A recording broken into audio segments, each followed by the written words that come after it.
Good morning, everyone, and welcome to the Rangers Review morning briefing for Monday, the 1st of April. It's April Fool's Day and Easter Monday as well. Can you believe it? I'm joined by a full squad this morning to discuss all things Rangers. First of all, Joshua Barry, who's somewhere exotic. How are we doing, Joshua? I'm good, yeah. Not at home, hence the curtains, but great to be here nonetheless. And Adam Thornton graces us with his presence as well. Good to have you back on, Adam. What's going down? Yeah, it's been a while, hasn't it? Having to do work and going to the office is really impacting my podcasting abilities. But yeah, glad to be back on. Yeah, absolutely. Plenty to talk about when it comes to all things Rangers. A winning weekend. Rangers defeating Hibs at Ibrox to set it up nicely for this coming Sunday. It's going to be an absolute cracker. Before we talk about Rangers, just a quick word for our podcast sponsors. You can see the banner above all our heads, folks, at mphboilers.co.uk. As your boiler on your last legs, then now is a perfect time to give these guys a call. The all-important links are in the description below. They've got some cracking deals on offer just now. So do go check them out if that is something that you are thinking about. Right, Rangers defeating Hibs by 3-1 at Ibrox on Saturday. Both you guys were there. Wasn't a vintage Rangers performance, but it's all about results at this stage of the season. Really a hard-fought win. First goal coming from James Tavernier, who in doing so broke the British record for goals scored by a defender. It's quite unbelievable, really. We've got a Tavernier clip to play. We'll discuss him in great detail shortly. But Tavernier opened the scoring after missing a penalty to begin with. Scott Wright's rebound ruled out. No idea why. It was encroachment, but it was one of a number of puzzling decisions on Saturday afternoon. The Hibs equalising through, you could say, a poor goal defensively for Rangers to lose.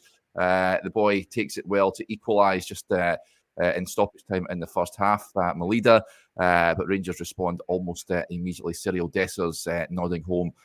Todd Cantwell cross to restore the advantage, and then substitute Rabbi Matondo comes on and scores the goal of the game. An absolute screamer from just outside the area, and Rangers would go on and seal the 3 points and move temporarily back to the top of the table. Let's hope that when we are joining on next Monday that we're seeing that again. However, Joshua, first of all, your big takeaways from the game. Well, I was lucky enough to be sitting next to Adam on Saturday, and for a lot of the game, we were kind of saying it's a bit of a weird game. Rangers felt like they were in control. At times, it felt like they were conceding quite a lot of territory. I think Hibs' goal had been threatened a few times, Derek, because Rangers didn't have any wingers. The way that they had to attack down either side, I think, relied quite a lot on their fullbacks, and maybe relied on their fullbacks to not be as narrow and kind of compact as they would normally be if they had wingers ahead of them. And there was a few moments. I think the goal that Rangers conceded is poor on a number of fronts. You know, Lundstrom's just caught as he's covering for Barisic. Suter probably shouldn't allow his man to chop inside, and then Lundstrom is still there covering, isn't able to stop the ball going into Mazan, and then Tavernier isn't tracking Mazan. He actually spoke about that in his press conference after. So it was a sloppy goal to concede, and I guess that's a slight concern because Rangers, having come back from the international break looking really solid defensively, are getting into a wee bit of a habit of conceding these goals after conceding possession in the opposition half. However, overall, with you look at that starting 11, you're still missing a lot of key players in there. The bench starting to look a lot stronger. Overall, I think Rangers were kind of always really in control in hindsight of this game. Obviously, the third goal makes a big difference. And another key takeaway is that, much like in the game against Ross County recently, after they concede on the stroke of half-time, they go and score right after that to make sure they go ahead at the break. And that was something that Philippe Clement spoke about after the game and discussing his team's mentality. So maybe we didn't learn tons new about Clement and Rangers at the weekend. They're still going to benefit, I think, from a number of key players coming back. But the important thing was having lost last time out. At Ibrox against Motherwell, that they went back to the top, even if it was only for 24 hours to set themselves up for next Sunday, and that's what they did. Absolutely, Adam. As I mentioned there, it's all about results at this stage of the season. Rangers grinding it out. It was imperative they got 3 points on Saturday, wasn't it, to set up what is the biggest game of the season this coming Sunday. Huge. Yes. It was imperative. I think you're right. I think it should just all be about the result. There were a few things that, like Josh said, that you never know what the cause of it is. I guess whether it's Hibs coming and playing as attacking as they have in a while, and they do tend to attack against Rangers anyway. But they felt very bold at points. I actually felt like the substitutions sort of killed Hibs' momentum a little bit in terms of the two that they brought on in the first place. It felt like they just sat back a little bit, or Rangers got into the ascendancy and started to control the game. It's one of those things you're never really quite sure what the first action was. But yeah, I think it is all about the result. I do have a little bit of a concern, I guess, at how open we can be. That's the last two league games, like Josh has said, that sort of lack of control, particularly in the middle of the park, for me is something that I think we would. Not that I would like to resolve, because I think there's a trade-off. Having that additional attacker, whether it's Tom Lawrence or Todd Cantwell up there, gives us a bit more up top. So I don't think it's something that is a massive issue. It's just maybe ways that we can look to be a bit more secure in transitions. It felt like we had sort of mastered it. I know Josh has done a lot of writing about Tavernier coming in field and Ridvan coming in field to guard against transitions. Feels like we've kind of lost that a little bit in the last couple of games. So it'd be interesting to see if we can get that back. But yeah, this week in particular, it is just all about getting the results. Yeah, Joshua, the Rangers need to tighten up next week? Probably, yeah. I mean, it would help if they had Ridvan back. I've got the race chart here, Derek, which is the expected goals chart, and you can see that. I mean, Hibs had we should caveat this with the fact that Hibs had a 4% chance of winning, and they only really had, if you're new to this, basically the bigger the indent, the higher the quality of chance. Every indent marks a chance. You can see, in effect, Rangers had quite a lot of chances and Hibs did not have many. Now, they did break into the final thirds quite often, and at times when you're at a game, maybe you think that always translates to a direct chance, but obviously it doesn't. Hibs did not have much aside from that moment, whereas Rangers, after they got that penalty kick, which before that had been quite a bit of a slow start, I think they had a lot of chances thereafter. So they were definitely deserved winners, and in that second half, it did feel as if they got control of the game. But they were attacking, and Rangers are playing. I think this is an important point. Rangers are still playing without wingers. Hopefully that will change at the weekend for them. But that impacts a lot of things because Barisic has to go wide at points. Fabio Silva isn't someone who naturally wants to hug the touchline. He was being pushed back by Chris Cadden a lot. So again, in the circumstances, Clement, I think, is doing a brilliant job with the tools he has available. You know, Scott Wright should have scored or was inches away from scoring that goal from the penalty kick. But the way that he played that role changed the way that James Tavernier had to play that role. So I think a lot of what off the ball is obviously impacted by what Rangers are doing on the ball. They will need to be better next weekend, yeah, but they were dominant enough. They got the 3 points against the Hibs team who haven't really troubled them in terms of goals, but they are, I think, one of the more difficult teams to play against because they leave quite a lot of players high up the pitch, which is a difficult balance when you're trying to break down a team at home. Having Ridvan back next week, I think, would be a huge plus point. And then I guess the question, as we'll continue to build up to this week, Derek, is who starts on the right and who starts on the left, and how does that change the dynamic of how Rangers are going to attack that game overall? Yeah, absolutely. Right, let's speak about the man of the moment. He broke the British goal-scoring record for the defender at the weekend, 131 career goals, which is just bonkers, really. That's James Tavernier was speaking afterwards about it. This is what he had to say.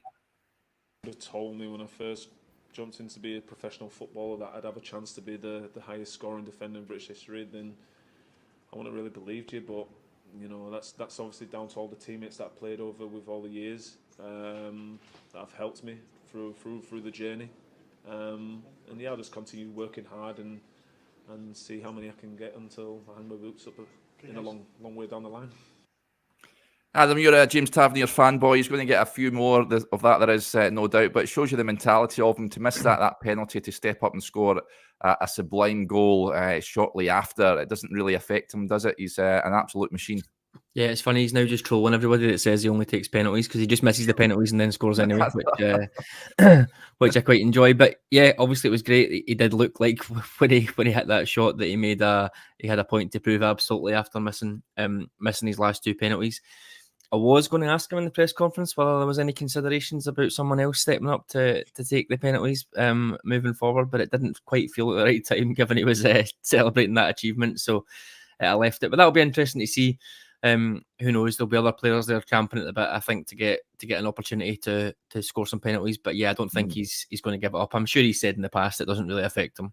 He's went through phases before where he's maybe off the top of my head, I think he might have missed 3 out of maybe 5 or 6 before, and it's not really affected him. But yeah, there's not much more you can really say about him. The fact as well that he's been this consistent as well. But when you think about it, he's now 32, coming up for 33. The amount of minutes he's got in his legs, the amount of games he doesn't miss, to still be contributing in the final third like that is pretty incredible.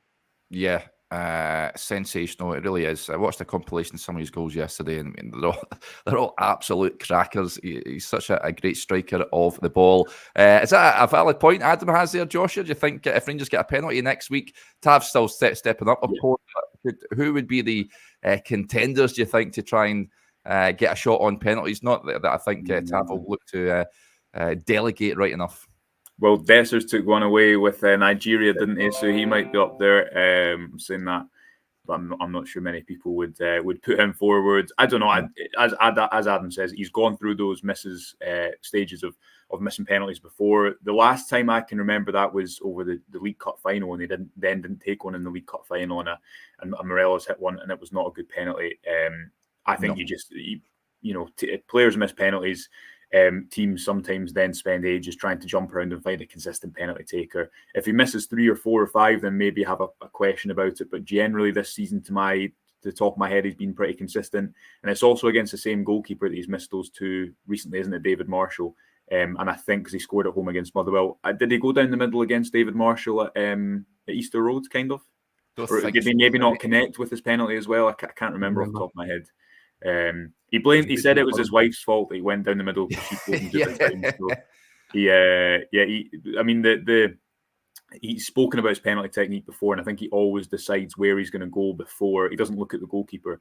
He always decides where he's going to go whether it's a day before or before he puts the ball down. So generally in pressure moments, he scored big penalties. If you think of even the one against Motherwell a few weeks ago. But I thought it was fitting really that he didn't break it with a penalty, as Adam says, and he did break it with the deflection. Kind of takes away almost from how good a striker the ball that is. He scored just over 60 penalties for Rangers, but the amount of goals from other moments, from volleys like that the volley at the weekend was quite reminiscent for me of the volley away at Motherwell in one of Gerrard's final games, 6-1 game, when Calvin Bassey put in one of the worst crosses of that season, but it managed to find its way to James Tavernier. So, yeah, similar to Adam, I put in my piece yesterday from the game. Connor Goldson said after the Viaplay Cup final, he's a player that will probably only be fully appreciated when he's not there, because it's become so normal. Even from the first season under Mark Warburton that he was doing it, it's become so normal for him to become this defender who, yes, he's liberated to get forward and that helps him with his goal scoring numbers, but he's still always part of a back four. And the piece, I think it's in the description, Derek, the piece we did with him in January, we did that 2-part interview with him, and the second part was looking at his game and asking these questions about, where that comes from, that striker's instinct, the ability to attack the back post, the ball striking ability for someone who's played most of his professional career in defence. So hopefully that gives some interesting insight into, what is an absolutely incredible record. And just because it's become so expected that he will score so many goals, over 20 this season, or near enough 20, that shouldn't make that record any more normal, because it's certainly not. Yep, absolutely. He'll have his sights set on the European record now, just to give an idea of who has scored goals ahead of him. Sergio Ramos is next up. He's got 135 goals. Laurent Blanc, 153. Fernando Hierro, 163, although he did play a lot of games in defensive midfield. Hierro, Passarella, former Argentinian defender, 175. Ronald Koeman leads the way. And again, like Hierro, he played a lot of games in midfield. So I'm not too sure how many goals should be taken off him, but he's got 253. So he's got a way to go until he hits the dizzy heights of world record status. But fantastic achievement from James Tavernier, the highest scoring British defender of all time. Absolutely ridiculous achievement. Just on who could potentially take over Tav on penalty duties, Aldo says Silva has 7 out of 7 pens in his career. He's your man. And let's get to more pressing matters. This question here posed to Adam. Why has Adam not got a random vinyl in the background? This is not like Adam, he says. I think I do. There, it's there. Yeah, so there you I've go. got the cribs from Wakefield down your way, Derek. yeah. Absolutely superb stuff. So there, we've answered your question, buddy. Right, let's move on. Another player who contributed at the weekend was Cyriel Dessers. Joshua, you put a startling statistic. A very popular piece, Derek. I think with absolutely no one agreed with is the word you're looking for, I think. 12 goals in his last 14 starts under Philip Clement, which is good going, it's fair to say. Scott, he took his goal well, his header. He almost scored a header just prior to that. Good save from David Marshall. But I thought he was decent at the weekend. Missed a chance in the second half that you would like him to have scored. But it's good to see him back in getting goals again, Joshua, because I just felt he went off the boil a little bit recently. Yeah, I mean, his expected goals with, I think, 0.61. So to score a goal from that over the course, which is a really good header in isolation, is a good performance. And this is the interesting point about Dessers. I was speaking after the game. I think it was just I was doing the podcast on my own, so I was just no Chris. So I was kind of speaking to myself. But I'll put this point to use to Ian Graham, who is the head of. I can't remember what his title was, but he was behind all the signings at Liverpool under the Klopp era that maybe were questioned at the start.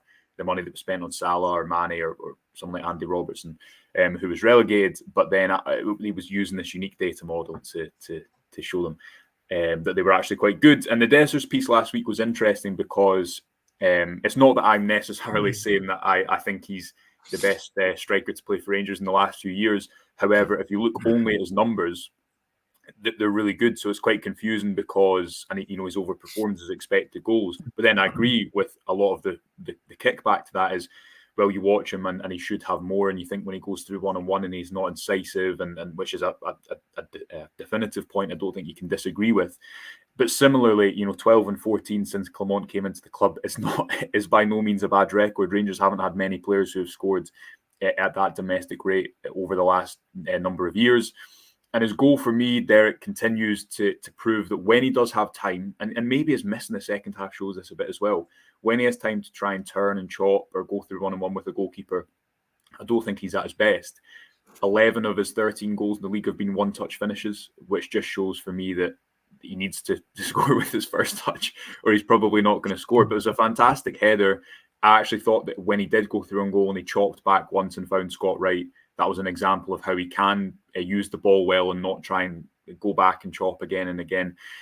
So he continues to be a really interesting player. I think he'll only win over some opinion if he scores a big goal in a big game. And I totally agree with that. Do I have complete confidence that he's going to go and score in the Old Firm at the weekend? No. But equally, I do think it's been important to highlight the fact that the numbers do show that he has been quite prolific under Philippe Clement at Rangers since Clement came into the club in October. Probably one of his better performances overall coming back after international duty. And yeah, I think this next week for him and other players is so defining, because if he scores a goal in the Old Firm, then as we all know, and everyone watching this video knows, it totally changes the opinion about him. If he is to miss another big chance, then those 12 or 13 goals that he scores under Clement don't matter whatsoever so far. So a big week for him, but I thought he had a good game overall, especially with Rangers' limited options remaining up top. Yeah, Scott Swelder said, who would be the best option as number 9 in the running, Dessers or Sima? Good to see Sima getting back on the pitch again after his injury problems. But I'd imagine Dessers will be leading the line on Sunday, Adam. I know Kemar Roof wasn't in the matchday squad. The manager explained in his post-match press conference why he and Kieran Dowell weren't part of the selection process. It was a bit of a decision for him. But Dessers is going to lead the line. As Joshua says, he needs a performance in that game because high-profile miss in the previous one at Parkhead, cannot afford that in this one on Sunday. Yeah, no, I think that's fair. It's one of those things, isn't it? You're not allowed to pick out some positive things without saying that, by the way, I also think this player is my favourite player in the world ever. I think you can't disagree with the goal scoring there, and it's easy to say any Rangers player, any Rangers striker should be hitting, what's he on course for now, north of 20 goals a season. It's easy to say that, but there's not many that have done it over the last 15, 20 years. So I think you have to credit it, but at the same time, the Rangers players that we remember are the ones that come up in the big moments, the ones that pull you out of a hole. And that only happens really in those really, really big games where you need a moment of magic. That's the ones that we remember. The Betis game he's had, absolutely. Where he scored that goal there. Not too many more, I think, would jump to people's minds. So I think that is key. I like him. I think he's always going to be. I like how he's been playing. I like how he's been contributing. I don't think he's the answer moving forwards at all. No. I think, particularly when you think about the amount of money that was spent and the age that he is going to be, there's going to be a physical decline there over the next couple of years as well.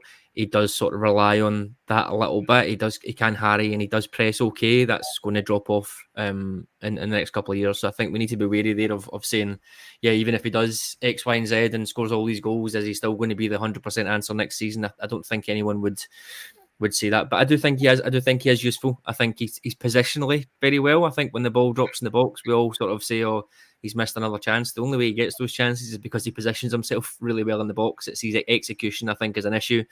And again, when you hit 29, 30, is your execution really going to improve to a point where we're happy with him in those key moments? I don't think so, but he does have his moments.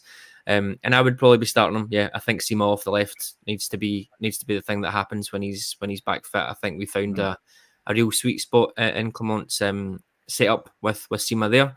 I'd be really interested to see how that works with Ridvan longer term as well, or as long term as the summer is, because I think those two working together would be quite interesting. I guess that then poses a problem about what we do with Fabio Silva. Does he then go back to being a substitute to come off the bench? Do we try him on the right, given we've not really quite nailed that since McCausland was rested and then was injured, and we've tried a couple of other things out there? Maybe we could see him on that side for a little bit. I don't know, but that's an interesting one, because we now have at least one extra option up front. So then obviously these questions start to appear.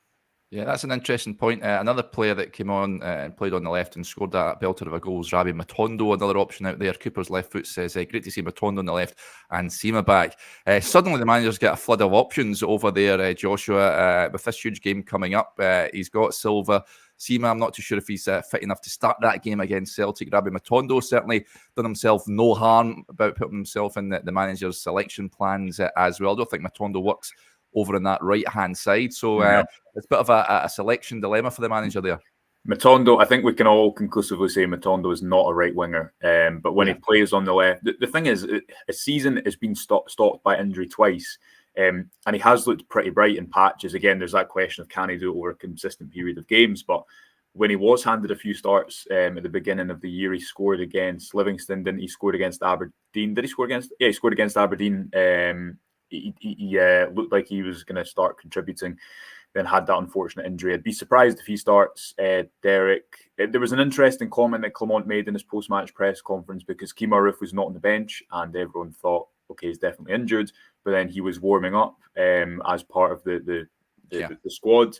And after Clement effectively said that there wasn't an issue, but because he was not ready for 90 minutes, and because he has the likes of Seaman and Matondo coming back, he had to effectively make a decision as to who was on the bench, and Roof and Dowell did not make it, which poses some interesting questions for next week, because do you throw Seema in from the start? I mean, if he's ready, yes, but is he going to be ready? I agree with Adam. I'd like to see Fabio Silva in the Rangers starting 11 more often than not. We've not really seen him through the middle all that often. I personally, if I had a blank slate at the moment of players that are going to play this season, I know Danilo's unlikely to feature consistently. I'd like to see Silva through the middle with Seema playing off one of the sides, because he naturally is going to become that, running behind, become that second striker. And I think that would suit Silva's game with Campbell behind him. And we should mention that I thought Campbell was pretty good as well, coming back into the side at the weekend. So there is a few selection dilemmas on the right-hand side as well, because do you throw Ross McCausland back in from the start? I don't think you can start Scott Wright, because I don't think he impacts these bigger games enough on the ball. Even if off the ball, he's pretty busy. So yeah, a lot of selection issues for Clement. But I guess the positive is you've got Seema back, which is can play such a significant role in the title race. He even felt it. I think Adam will agree at Ibrox when he came off the bench on what was it, on Saturday, the noise from the home crowds. Sometimes even those factors, a psychological boost of having a player like that back for the fixture, the Old Firm fixture next weekend, can play a big part in it. So picking a Clement team is normally difficult. I expect it to be even more difficult ahead of next Sunday. Yep. Not only Seema, but Dujon Sterling as well came on and contributed. Adam, great to see him back in contention. That's another area of the pitch. We all hope that Ridvan is able to play that game. But I know Sterling played it at left back. If it was up to you, if Ridvan wasn't going to make it, Sterling or Barisic at left back against Celtic on Sunday? I think I'd be going with Sterling, to be honest. Like I said earlier on, I thought the Hibs subs sort of changed the flow of the game, but then also Sterling coming on a little bit earlier and played on the right, and then he moved over when McCausland went off to left back. Thought he did very well, especially up against Martin Boyle. We know sort of what he can do. He just wins his headers, wins his tackles. He got forward a little bit. He just passes it off to people who are going to do more offensively, which I quite like. He seems like a safe option in there. So I think that would be what I would do if Ridvan can't make it. There is an argument kicking about my head that he might be quite good within the central midfield as well, just to sort of go in there and try and dominate in that area, because that's an area we have struggled in the past against Celtic quite badly. So having someone else in there who can sort of break up play, win the ball back, pass it on to others, might be quite useful. But I definitely would like to see him start, and it would be in one of those two positions for me. But I think balancing the overall risk, who plays, who doesn't play. If Ridvan isn't fit, I'd probably put him at left back and continue with the midfield that we've got. Yep. The manager was asked about mentality at his post-match press conference. Let's hear what he had to say after the game. Because we have the desire to be on top of the game all the time, and then enough moments come. We could have scored 5-6 today. So it's about keeping this determination, the belief in yourself, the belief in your teammates, and not starting to doubt or to fear or whatever.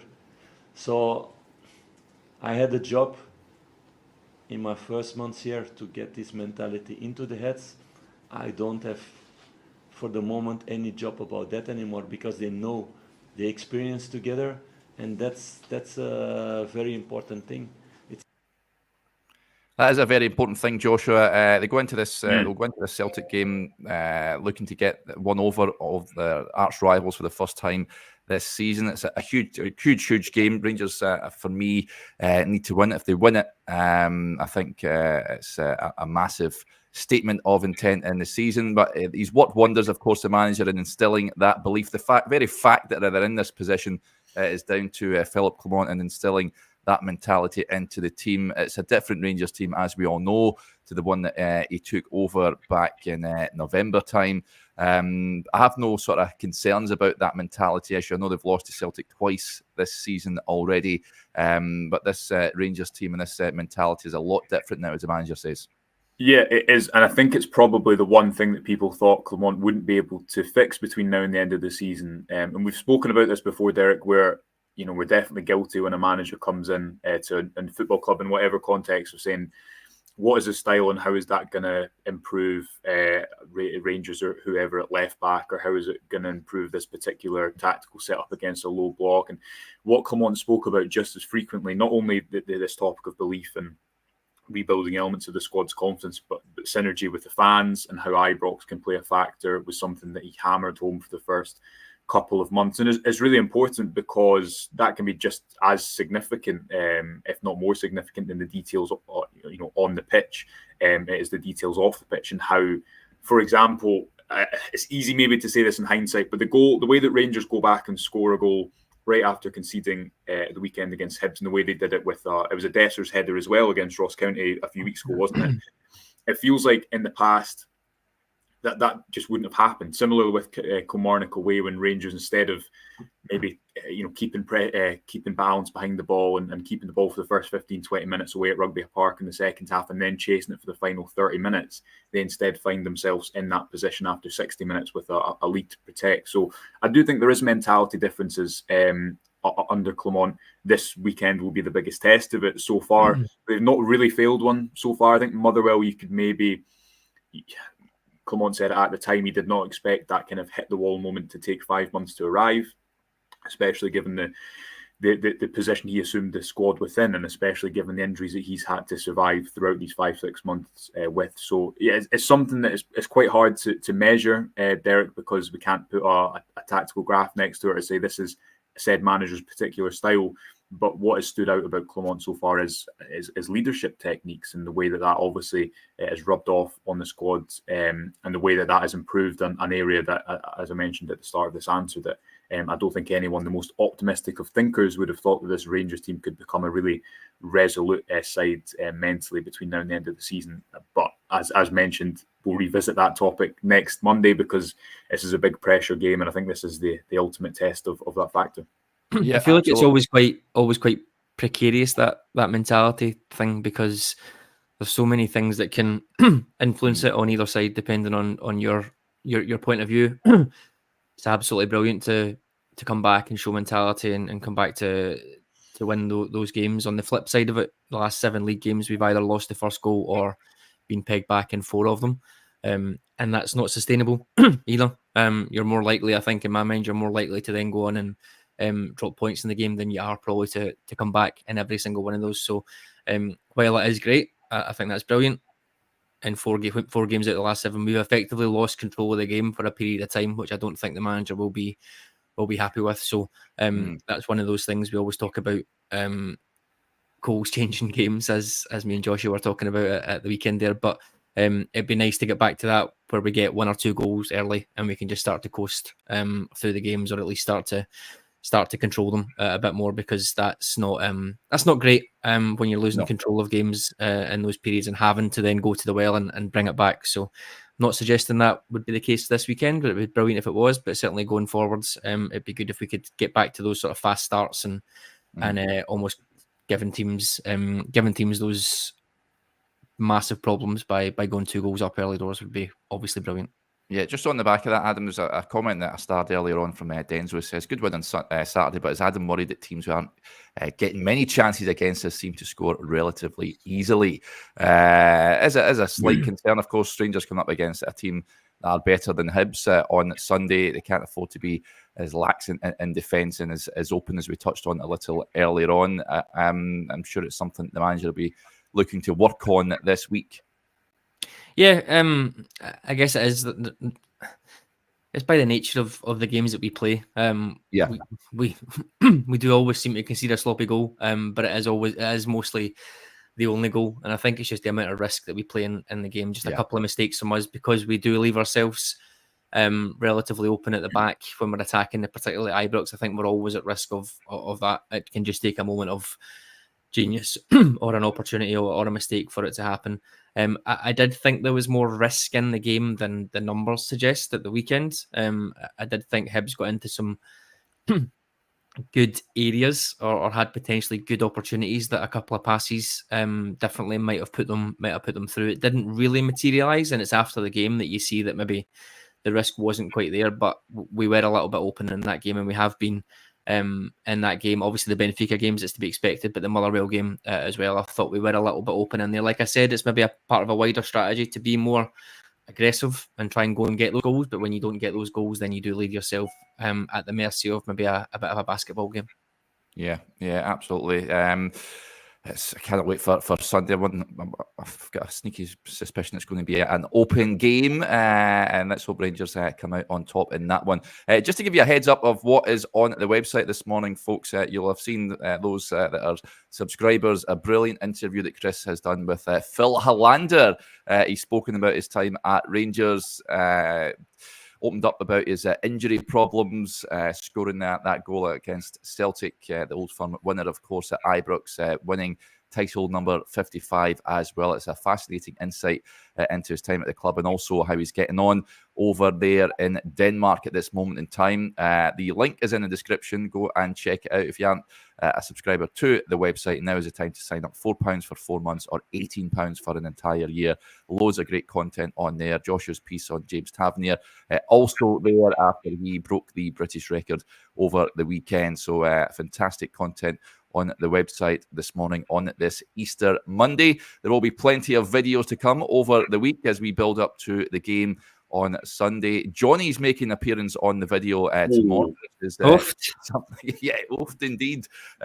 So we hope you can join us for that tomorrow morning. If we don't speak to you a little later on, then thank you very much for tuning in. As ever, we all hope you have a great Monday. Huge thanks to Joshua and to Adam for joining us as well. And we'll speak to you a little later on. Bye.